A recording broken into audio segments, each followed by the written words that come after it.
It's about that time to guess what the Apefather is eating at midnight.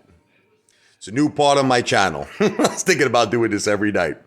So, knowing my reputation of going out to steakhouses, tonight we celebrated Cinco de Mayo. We had Mexican food. You might think it's something fattening, right? It'd be the first thing that pops in your head. Maybe it's steak.